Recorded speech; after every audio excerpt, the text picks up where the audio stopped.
मैं जब भी बोलता हूँ और रावण महाराज की जयंती की शुभकामना देता हूँ कि आपका भी, आपके परिवार का, मोहल्ले का जीवन खुशहाल है।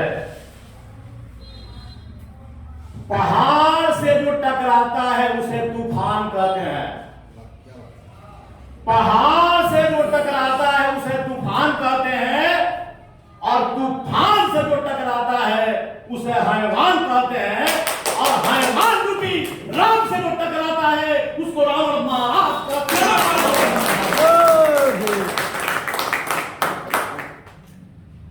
दोस्तों, 26 हरिपुर रोड में भारतीय संविधान के निर्माता बैठे हुए थे और एक बहुत ही सज्जन व्यक्ति जाकर के बाबा साहब से पूछते हैं, रामचरितमानस और रामायण दो चीज है। सब लोग रामायण कह रहा है, वाल्मीकि जो लिखे उसको रामायण कहते हैं और तुलसीदास जी ने लिखा उसको रामचरितमानस कहते हैं। बाबा साहब के से जाकर के जब कोई पूछता है रामचरितमानस के बारे में कि बाबा एक क्षण का समाधान है, कल्पना ही मान लीजिए कि रावण नहीं हुआ था, राम नहीं हुए थे, रामचरितमानस नहीं था, लेकिन कल्पना में ही एक प्रश्न करते हैं कि रावण 100 भाई थे और राम जी 4 भाई थे, फिर भी रावण जी हार गए और राम जी जीत गए। तो बाबा साहब मुस्कुराते हुए कहा कि मेरे प्यारे अनुयायी, राम के 4 भाई राम के साथ थे और रावण के 100 भाई रावण के साथ नहीं थे, इसलिए रावण महाराज की हार हो गई।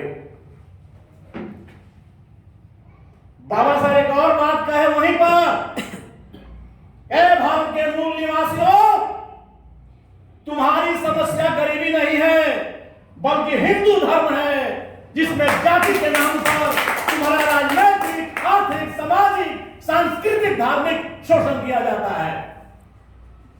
बाबा साहब 32 डिग्री धारक थे, 9 भाषा के प्रकांड विद्वान थे, 50,000 किताब अपने लाइब्रेरी में रखे थे, 35,000 किताब पढ़ चुके थे और 9,000 संस्थाएं सोसाइटी एक्ट 1860 के द्वारा निबंधित करा चुके थे, 27 महान ग्रंथ लिख चुके थे, 24 घंटा में 18 घंटा पढ़ते थे और हमारे बहुजन मूल निवासी के भलाई के लिए उन्होंने 4 बेटा कुर्बान कर दिया। और नागपुर में जा करके 14 रत्न मथन से निकला पारा पारी, उन्होंने 20 वर्षों के अध्ययन करने के बाद कहा कि भारत के मूल निवासी अलग अलग बटोर रहोगे, अलग अलग संघ बनाओगे, अलग अलग धर्मों में रहोगे, तुम्हारा कल्याण होने वाला नहीं है, मंगल होने वाला नहीं है। विश्व का ऐसा एक धर्म है, जानो छानो पहचानो तब मानो, जिसमें समता है, स्वतंत्रता है, भाईचारा है, न्याय है, उसका नाम है बुद्धं शरणं गच्छामि, धम्मं शरणं गच्छामि, संघं शरणं गच्छामि। आओ बुद्ध में भारत बनाओ, विज्ञान में भारत बनाओ और सारा परिवार को खुशहाल बनाओ। ये भगवान बुद्ध का धम्म बाबा साहब ने विश्व स्तर पर दिया कि हमारे लोग जब जुड़ जाएंगे तो चाइना, लंका, अमेरिका, जितना भी 160 कंट्री है, बुद्ध कंट्री, वो हमारे भारत के बुद्धिस्टों के साथ मिलकर के रहेंगे, आवाज बुलंद करेंगे। और जब रावण महाराज की बात हमारे गणेश बाबू ने कहा, उस बिंदु को छोड़ देते हैं कि जब पशु बलि, नर बलि, पक्षी बलि जब होता था और यही मनोवादियों जो है नर बलि, पशु बलि जब करता था, तिल घी जलाता था, और हमारे रावण महाराज के जो भी उनके साथ लोग थे वो कहते थे कि तिल खाने का है, घी खाने का है, पशु का, ये कृषि प्रधान देश है, ऐसा मत करो, तो उनको राक्षस कहा गया, दानव कहा गया। जबकि हमारे रावण महाराज राक्षस वेद में आया है शब्द, जिसका शब्द होता है राक्षस, रक्ष संस्कृति से बना है, जो आज कभी सम्मानित शब्द था। दानव, राक्षस, निशाचर ये मूल वंश का शब्द है जो विलुप्त हो गया और उसको घटिया शब्द करके उसको सम्मानित किया जा रहा है। मैं अपने भाइयों से कहता हूं, समय तो काफी हो गया है कि अगर ऐसा ही हम कर्मकांड करते रहेंगे, और हमारा दीपक बाबू ने इशारा किया कि अब भगवान बुद्ध को करुणा के महासागर बना दिया गया है, कह दिया गया है, जहां उंगली मार 999 आदमी काट करके अरहत बन जाता है भगवान बुद्ध की एक वाणी से, कि उंगली मार मैं ठहर गया तुम कब ठहरेगा। आम्रपाली जैसे नर्तकी अरहत बन जाती है। बड़े बड़े सम्राट सो जिसका विरासत में हम जी रहे हैं, वैसे धन को बाबा साहब ने दिया। अगर बाबा साहब ने संपूर्ण बात है, Ambedkar writing and Holi speech 27 ग्रंथ नहीं लिखे होते, इनहेलेशन ऑफ कास्ट नहीं लिखे होते, जिसका जाति भेद का उच्छेद होता है, तो आज हम इस पत्रकार भवन में बैठ करके रावण जी महाराज का गुणगान नहीं करते। हमारी जिह्वा काट जाती और हमारे कान में शीशा पिघलाकर ठूस दिया जाता, जो बाबा साहब ने आजाद किया। तो हम बहुत, हमारे लोगों ने कहा कि हम किसी को नेता नहीं मानते हैं। हमारे बाबू ने बोला कि गौड़ समाज किसी को नेता नहीं मानता, अनुसूचित जाति किसी को नेता नहीं मानता, पिछड़ा किसी को नेता नहीं मानता। तो हमको एक नेता मानना होगा और एक धर्म मानना होगा, एक संविधान मानना होगा, एक देश मानना होगा, एक तिरंगा झंडा मानना होगा और धार्मिक पंचशील का झंडा भी मानना होगा, तब जाकर के हमारा जीवन बदलेगा।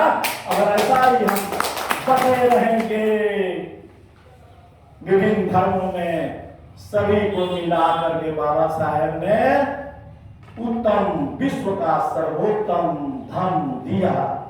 आइए हम भी चले, आप भी चले, दूसरों को चलाएं और बाबा साहब का जो सपना था बुद्धमय भारत बनाएं। अगर बुद्धमय भारत नहीं बनेगा, अगर संविधान का जो थंब पीटर से बाबा साहब ने इक्वालिटी, जस्टिस, लिबर्टी, फ्रेटर्निटी दिया, और बुद्ध ने बहुत पहले कह दिया, लॉर्ड बुद्धा है told human, if you can do yourself, your experience to teacher and guide, you be your master yourself, you go to your force.